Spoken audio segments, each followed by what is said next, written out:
ओम वक्रतुंड महाकाय सूर्यकोटि संप्रभ निर्विघ्नं कुरु मे देव सर्वकार्येषु सर्वदा। श्री रामचरितमानस सुंदरकांड।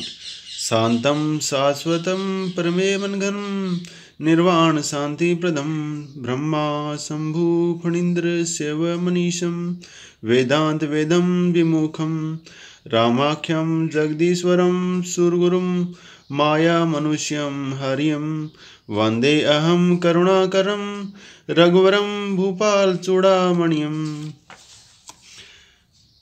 अर्थात शांत स्वभाव वाले, आदि और अंत से परे, परमाणु की सीमा से बाहर, पाप रहित, मोक्ष स्वरूप, सब प्रकार की शांति प्रदान करने वाले, ब्रह्मा शिव और शेषनाग द्वारा निरंतर सेवा किए जाने वाले, उपनिषदों में वर्णित रहस्य विद्या के ज्ञान से ही जानने योग्य, सर्वत्र विद्यमान रहने वाले, देवताओं में सर्वश्रेष्ठ, अपनी ही माया से अवतार धारण कर मनुष्य रूप में दिखने वाले, समस्त राजाओं में शिरोमणि स्वरूप श्री राम नाम से प्रसिद्ध संपूर्ण संसार के ईश्वर को मैं प्रणाम करता हूँ।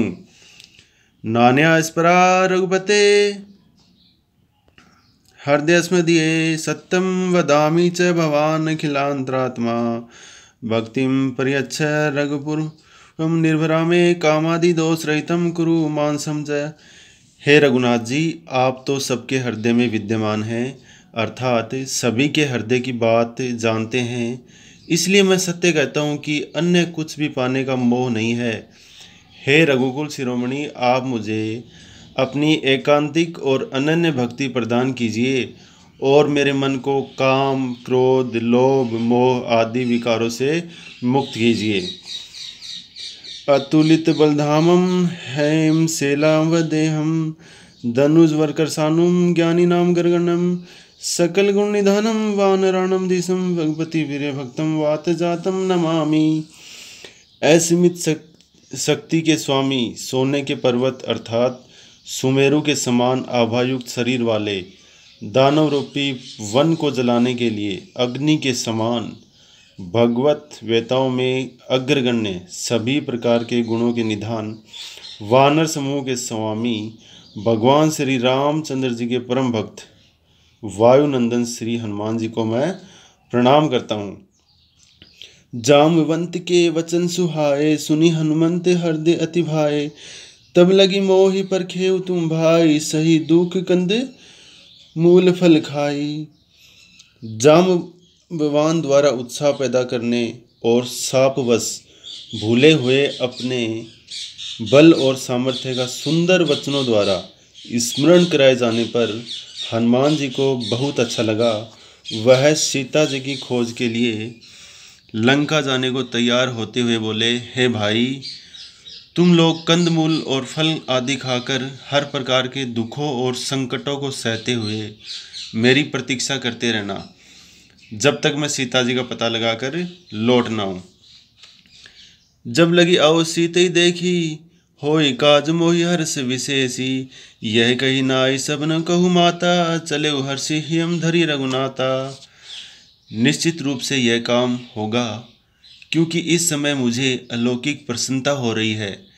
इस प्रकार कहकर और सभी वानर, भालू सहयोगियों को शीश नवाकर तथा श्री रघुनाथ जी को अपने हृदय में धारण कर हनुमान जी हर्षित मन से चल पड़े। सिंधु तीर एक भूधर सुंदर, कोटि कुदी चढ़े ता ऊपर, बार बार रघुवीर संभारी, तरके पवन तनय बल भारी। समुद्र के किनारे पर एक सुंदर पर्वत था। हनुमान जी खेल खेल में ही अर्थात बिना किसी प्रकार का श्रम किए ही उसके ऊपर चढ़ गए। बार बार श्री राम जी का स्मरण करते हुए अर्थात जय श्री राम, जय श्री राम। अत्यंत बलवान पवन पुत्र हनुमान जी उसके ऊपर से अत्यंत वेगपूर्वक उछल पड़े। जय ही गिरी चरण दे हनुमंता, चलो सागाबा ताल तुरंता, जिमि अमोघ रघुपति करबाना, एहि भांति चले हनुमाना। उस पर्वत पर से उछलने से पहले हनुमान जी ने अपने पैरों पर इतना अधिक जोर लगाया कि वह पर्वत उसी समय पाताल में धंस गया। जिस प्रकार श्री रघुनाथ जी का अचूक बाण चलता है, उसी प्रकार हनुमान जी चले। जल नदी रघुपति दूत विचारी, ते में नाक होई श्रमहारी, समुद्र ने उन्हें श्री रामचंद्र जी का दूत समझकर मैनाक पर्वत से कहा, है मैनाक, तुम इनकी थकावट दूर करने के लिए अपने ऊपर इन्हें स्थान दो। हनुमान तेई परसागर पुनि किन प्रणाम, राम काजो किने बिनु मोहि का विश्राम। सियापति राम जय जय राम, मंगल भवन अमंगल हारी, धरु सुदशरथ अजर बिहारी, दीन दयाल बिरद संभारी, हरुनाथ मम संकट हारी।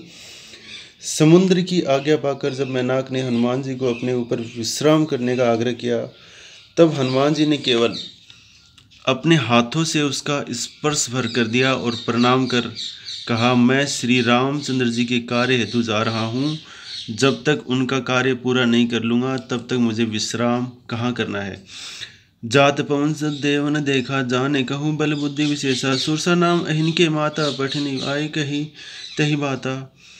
देवताओं ने हनुमान जी को लंका की ओर जाते हुए देखा तो उनके अलौकिक बल और बुद्धि की परीक्षा लेने के लिए उन्होंने सुरसा नाम वाली सर्पों की माता को भेज दिया। उसने आकर हनुमान जी से कहा, आजु सुनय मोहि दीना हारा, सुनत वचन कह पवन कुमारा, राम काजु करी फिर में आओ, सीता गई सुधि पर सुनाओ। देवताओं ने आज मेरे ऊपर कृपा करके मेरा भोजन भेज दिया है। उसकी इस बात को सुनकर पवन पुत्र हनुमान जी ने कहा, श्री रामचंद्र जी का कार्य करके जब वापस आ जाऊंगा, सीता जी का समाचार प्रभु श्री राम को सुना दूंगा। तब तक बदन पठियो आई, सत्य कहूँ मोहि जान दे माई, कवन नेउ जतन दही नहीं जाना, करसस मोहि करूँ हनुमाना। तब मैं स्वयं आकर तुम्हारे मुंह में चला आऊँगा, अर्थात तुम्हारा भोजन बन जाऊँगा। हे माता, मैं बिल्कुल सत्य कह रहा हूँ, इसमें किसी भी प्रकार का संदेह मत करना। अभी मुझे जाने दो। जब किसी भी उपाय से उसने इन्हें नहीं जाने दिया तब हनुमान जी ने कहा, तो फिर मुझे खा क्यों नहीं लेती, देर क्यों करती हो। जोजन भरी तयु बदन पसारा, कपि तनु किन्ह दुगुन विस्तारा। 16 जोजन मुख तय ठहु, तुरत पवन सुत 32 भयहु। हनुमान जी को निगलने के लिए सुरसा ने 1 योजन परिमाण अर्थात 4 कोस या 8 मील लंबा मुंह फैलाया। तब हनुमान जी ने अपने शरीर का आकार उससे दुगुना अर्थात 2 योजन का बना लिया। इस प्रकार दुगुना करते करते जब सुरसा ने अपना मुंह 16 योजन तक फैलाया तो हनुमान जी 32 योजन आकार वाले बन गए। जस जस सुरसा बदन बढ़ावा, तास दून कभी रूप दिखावा। सत जोजन ते आनन कीना, अति लघु रूप पवन सुत लेना। इस प्रकार जैसे जैसे सुरसा अपना मुंह फैलाती जाती, उससे ठीक दुगने परिमाण में हनुमान जी अपना आकार बढ़ाते जाते थे। जब सुरसा ने अपना मुंह 100 योजन तक फैला लिया तब पवन सुत हनुमान जी ने अपना आकार अत्यंत छोटा कर लिया। बदन पैठी पुनि बाहिर आवा, माग विधाता ही सुरनावा, मोहि सुरना जही लागी पठावा, बुद्धि बल मर्मु तोर में पावा। हनुमान जी छोटे आकार में होने से उसके मुंह में घुस गए, फिर तुरंत ही बाहर निकल आए और सुरसा के सामने सिर नवाकर जाने की आज्ञा मांगने लगे। सुरसा ने कहा, जिस काम के लिए मुझे देवता ने भेजा था वह परीक्षा में ले चुकी हूँ और तुम्हारे बल और बुद्धि का मर्म मैंने समझ लिया है। राम काज सबु करहु तुम बल बुद्धि निधान, आशीष दे गई सो हर्षि चले हनुमान। मेरी परीक्षा के अनुसार तुम बल और बुद्धि के भंडार हो, इसलिए श्री राम के समस्त कार्यों को तुम बड़ी निपुणता से पूरा करोगे। इस प्रकार सफल होने का आशीर्वाद देकर सुरसा वहाँ से चली गई और हनुमान जी हर्षित मन लंका की ओर चल पड़े। निशाचरी एक सिंधु मही रही, करी माया नभु के ख गई। जीव जंतु जे गगन उड़ाई, जल विलोक तिनके फरिछाई। समुद्र के अंदर एक राक्षसी रहती थी जो अपनी माया के बल से नभचारी अर्थात नभ में विचरण करने वाले पक्षियों को पकड़ लेती थी। आकाश में जितने भी जीव जंतु उड़ते थे उनकी परछाई को जल के अंदर ही देखकर गहे सासक सो न उड़ाई, ए विधि सदा गगन चरखाई। सोई चल हनुमान कह कीना, तासु कपट कपि तुरत ही चीना। उस परछाई को ही वह पकड़ लेती थी जिससे वे आगे उड़ नहीं पाते थे और जल में गिर पड़ते थे। इसी प्रकार वह सदा नभचरों को खा जाया करती थी। वही छल उसने हनुमान जी के साथ भी किया, परंतु हनुमान जी ने उसके कपट को तुरंत पहचान लिया। ताहि मारी मारुत्सुर बीरा, बारिधि पार गयो मति धीरा। तहाँ जाय देखी मन शोभा, गुंजत चंचरिक मधुलोभा। धीर बुद्धि महावीर पवन सुत पवन पुत्र हनुमान जी उसको मारकर समुद्र के उस पार चले गए। उस प्रकार लंका में रमणीक वन उपवनों की शोभा देखकर उन्हें बहुत अच्छा लगा। फूलों के रस के लोभी भंवरे वहाँ गुंजार कर रहे थे। नाना तरुफल फूल सुहाए, खग मृग बृंद देखी मन भाए। शैल विशाल देखिए आगे, तापर धाय चढ़े भय त्यागे। फलों और फूलों से लदे हुए भांति भांति के वृक्ष शोभायमान हो रहे थे। पशु पक्षियों के समूह विचरण कर रहे थे। उन्हें देखकर हनुमान जी को बहुत प्रसन्नता हुई। कुछ आगे चलने पर एक वृहदाकार पर्वत दिखाई दिया। वह उस पर बिना किसी भय के दौड़कर चढ़ गए। उमा न कछु कपि के अधिकाई, प्रभु प्रताप थे काले ही खाई। गिर पे चढ़ी लंका ते ही देखी, कहीं न जाई अति दुर्ग विशेषी। शंकर जी ने पार्वती से कहा है, पार्वती इसमें हनुमान जी की कोई महानता नहीं है, बल्कि यह तो प्रभु का ही प्रताप है जो काल का भी विनाश कर डालता है। उस पहाड़ पर चढ़कर उन्होंने लंका नगरी का अवलोकन किया। उस नगरी में रावण का किला इतना विशाल था जिसका वर्णन नहीं किया जा सकता। अति उत्तंग जल नदी चौपासा, कनक कोट कर परम प्रकाशा। वह किला बहुत ही ऊंचा और उसके चारों तरफ खाई के रूप में समुद्र लहरा रहा था।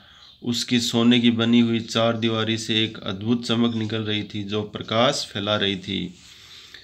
कनक कोट विचित्र मणि कृत सुंदरायतना घना, चौहट हट सुभट विधि चारों पूर्व भव विधि बना। गजबाजी खच्चर निकर बच्चर बधुनिको गने, भवरोष निश्चर जूत अतबर सेन बनत नहीं बने। अनेक प्रकार की मणियों से जड़ी हुई चार दीवारी सुशोभित है, जिसके ऊपर बहुत से सुंदर सुंदर महल चौबारे आदि इमारतें बनी हुई हैं। उसमें सुंदर सड़कों के संगम स्थल अर्थात चौराहे, बाजार, गलियां आदि सुंदरता से बनाई गई हैं। लंका में हाथी, घोड़े, खच्चरों के समूह तथा रथों और पैदल सेनाओं के समूह इतने हैं कि उनकी गणना कौन कर सकता है। अनेक रूपों में राक्षसों का सैन्य दल है और अत्यंत बलशाली सेना है जिसका वर्णन नहीं किया जा सकता। बन बाग उपवन बाटिक सरकु वापि सोहई, नर नाग सुर गंधर्व कन्हा रूप मुनि मनमोही। कहु माल दे विशाल शैल समान अतिबल गर्जही, नाना अखारण्य विरही बहुविधि एक न तरजही। वहाँ वन, बाग, बगीचे, फूल, पौधे, सरोवर, कुएं और छोटी छोटी बावड़ियाँ शोभायमान हो रही हैं। मनुष्य, नाग, देवता और गंधर्वों की कन्याओं का रूप सौंदर्य ऐसा है कि वे बड़े बड़े ऋषियों मुनियों के मन को भी आकर्षित कर लें। कहीं पर्वताकार और अत्यंत बलशाली शरीर वाले मल्ल योद्धा गर्जन कर रहे हैं और नाना प्रकार के अखाड़ों में अनेक प्रकार से एक दूसरे से भिड़ंत कर रहे हैं और एक दूसरे को ललकार रहे हैं। करी जतन भट कोटि न विकट तन, नगर चहु दिशि रक्षही। कहु महिष मानुष धनु खर अज, खल निशाचर बच्चही। एहि लागी तुलसीदास इनकी की कथा कुछ एक है कही, रघुवीर सर तीरथ सरी नहीं, त्यागी गति पे ही सही। भयंकर शरीर वाले विशाल काय करोड़ों राक्षस वीर अत्यंत सावधानी पूर्वक चारों दिशाओं से लंका की रखवाली कर रहे हैं। कहीं ऐसे दुष्ट स्वभाव के राक्षस हैं जो भैंसों, मनुष्यों, गायों, गधों और बकरों को खा जाते हैं। इसलिए तुलसीदास ने इनकी कथा को बहुत ही संक्षेप में कहा है क्योंकि ये निश्चय श्री राम जी के बाणों रूपी तीर्थ में शरीर का त्याग कर परम गति को प्राप्त होंगे। पुरखवार देखी बहु कपि मन की न विचार, अति लघु रूप धरो निशी नगर कयो पैसार। सियावर राम जय जय राम। जब हनुमान जी ने देखा कि लंका की सुरक्षा व्यवस्था तो बहुत कड़ी है, तब उन्होंने सोचा इस नगर में प्रवेश करने का एक ही उपाय है कि मैं अपना आकार अत्यंत सूक्ष्म कर लूं और रात्रि के समय इसमें प्रवेश करूं। मशक समान रूप कपिधरी, लंके चले सुमरी नरहरि। नाम लंकनी एक निशिचरी, सो कह चले सी मोहि निंदरी।